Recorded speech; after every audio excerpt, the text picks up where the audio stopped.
Today marks the 80th anniversary of World War II's Dambuster raid, and I've got an incredible watch that commemorates that mission. Let's get into it!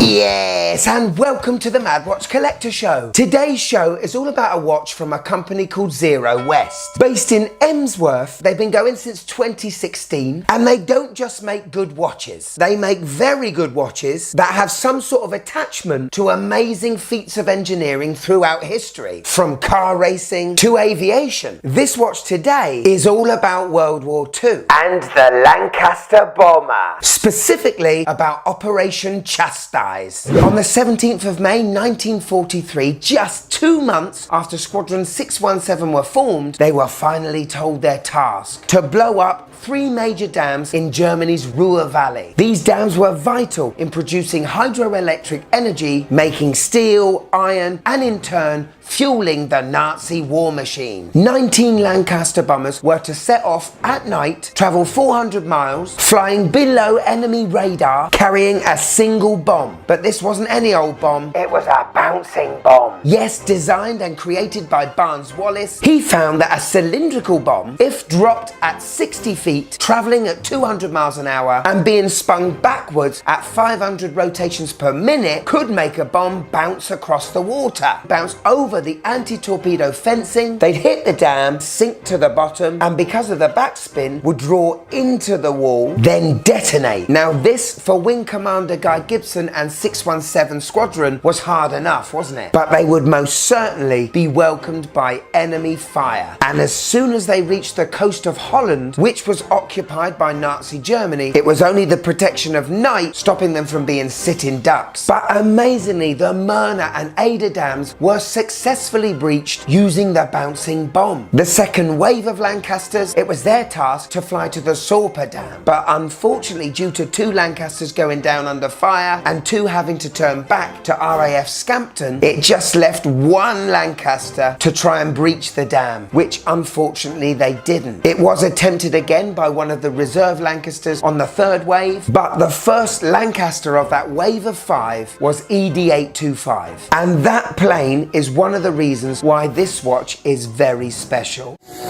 Great, so we know what the watch is commemorating. I think it's time we took a look at it. Are you Dambuster ready? Let's go!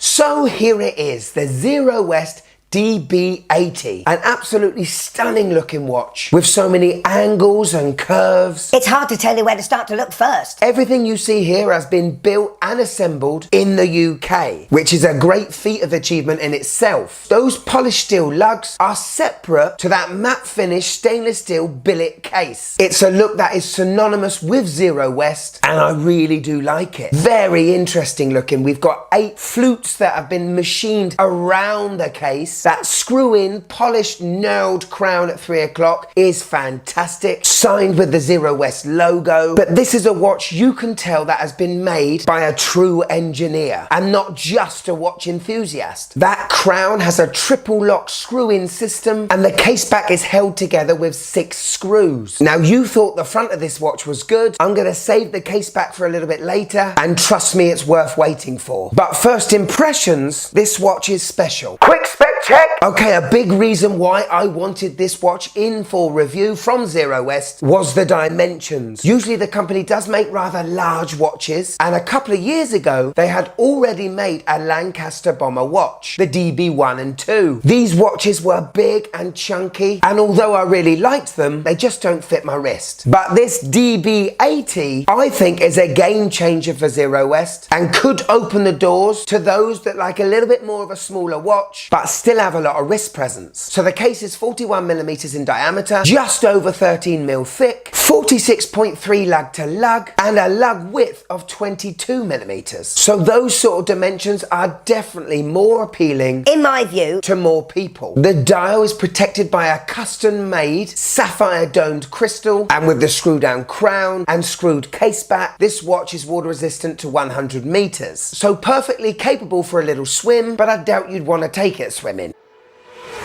The strap is a custom-made military and aerospace grade cross-linked fluoroelastomer rubber. Definitely feels like the FKM rubbers, like your Rubber B or your Everest straps. Very soft, very malleable, very premium. We've also got a signed tang polished buckle, and I've got to admit, I do love that royal military blue colour. Time to look at the face. Dial time. And again, for Zero West, going above and beyond can be said for this dial. It's been inspired by the Smith's altimeter found in a 1940s Lancaster bomber. Now what we have here is a brass dial which has been covered with black enamel. Everything is printed from the logo. At 9 o'clock you can see the date, 17th of the 5th 1943, Chastise underneath, and at the bottom of the dial you can see 2 coordinates that will give you the destination of the Sorper Dam in Germany. We also have the 3 letters ALT, alt for altimeter, and then recessed in we've got 1800, which represents 6 p.m. in a 24-hour clock. And just those little details, like at 6 o'clock we've got that white arrow as an indice. Love that touch. We've got white avionic style hands, and just like the numerals and indices, they are painted with superluminova, and I do love that touch with the red sweeping seconds hand. Also, it's not your normal conventional hand stack. It's got an oversized disc, looks very cool. Overall, an amazingly designed dial, inspired by the Smith's altimeter from the past, but it works so well as a watch face.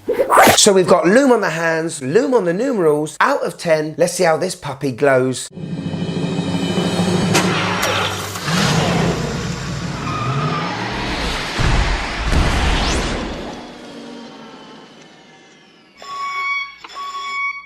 Yes, not bad at all, is it? I mean, it's not a diver, it's a pilot's watch, but as this watch represents a night mission, It's nice to have a bit of lume, isn't it?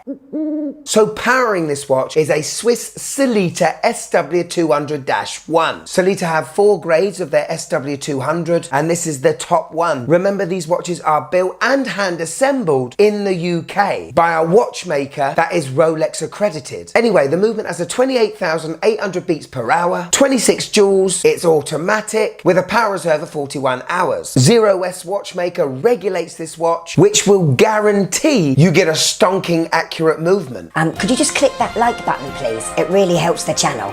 Thank you. Right, I've made you wait long enough. So what we have here is an exhibition case back displaying an aluminium disc of something special. The flat sapphire glass has been reverse printed, and you can see the day, 17th of May 1943, Sorper Dam, 617 Squadron, ED825. That aluminium disc is a piece of a Dambuster Lancaster. Yes, piloted by Flight Lieutenant McCarthy, it was the only one of 5 sent to the Sorper Dam. It dropped its bomb, didn't breach it, but flew off safely back to RAF Scampton in Lincoln. That Lancaster was involved in a few missions after the Dambusters, including a supply run to northern France. Under heavy fire, the ED825 crashed into a hill, unfortunately killing all the crew members. It wasn't until recent times that a group of excavators went to the alleged crash site in France and managed to find pieces of that Lancaster. Now, fortunately for Zero West, they have gotten pretty good friends with an artist that went along to that excavation, and they managed to buy several parts that were recovered. Those pieces were smelted down and turned into cylinders, and those cylinders were turned into discs. So to have a watch with an actual bloody bit of Dambuster in it, it's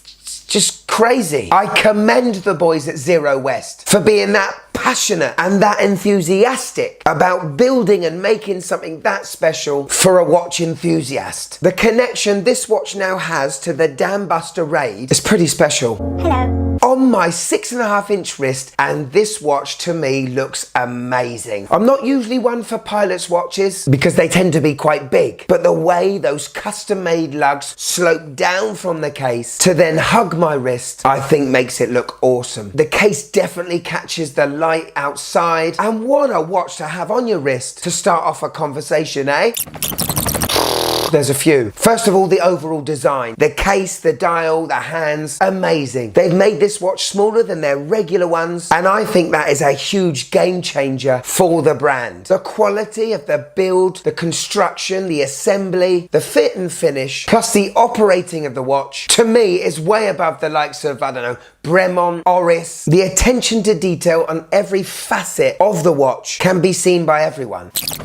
So, to mark this 80th anniversary, Zero West are only making 50 of these. There's only just enough ED825 to go around in the back of them. Now, the other negative could be, to you out there, the price. And that is £3,700. And now would be the time for me to have a go at them, tell you it's not worth it, And be on your way. the thing is, I can't. I've met one of the founders. I know the enthusiasm, the passion, the extra lengths that have gone into making these watches. Apart from the movement, everything custom designed and custom built. Listen, that comes with a price. Plus, heaven forbid they gotta make a bit of money. Disclaimer, Zero West sent me this watch to review and I get to keep it. It would not have had any effect on the review because I knew I'd love it. With all my watches, I try to layer at least one memory on them to make that watch worth more than the sum of its parts. Zero West give you a story before you've even put the watch on. This isn't just a watch, it's a time capsule to a highly celebrated mission in World War II. It represents the skill, the courage, the bravery of those amazingly young men that pretty much knew they had a 50-50 chance of coming back home. Only 11 of the 19 Lancasters made it back and 53 servicemen didn't come back. It's people like them that risked their lives so that generations to come could live in a free country. Not only do we reflect and commemorate the crews that were on the mission, but also the civilian people that died from the dams breaching. The operation was carried out to try and nullify, dislocate and cripple the Nazi war machine so that the war, which had already been going for 4 years, could be halted early. Wasn't quite the success that the RAF were looking for, but you could not put a price on the morale boost it not only have on the Allied armed forces, but for the Allied civilians all around the world. Thanks to the guys at Zero West, this is a time capsule that I am going to keep for as long as I'm alive. And in my family, I will make sure that Lieutenant McCarthy and his crew of 7 on the ED825 will not be forgotten. These watches will be released today. They will be built to order and it will take 3 weeks to do so. I can see these going just like that.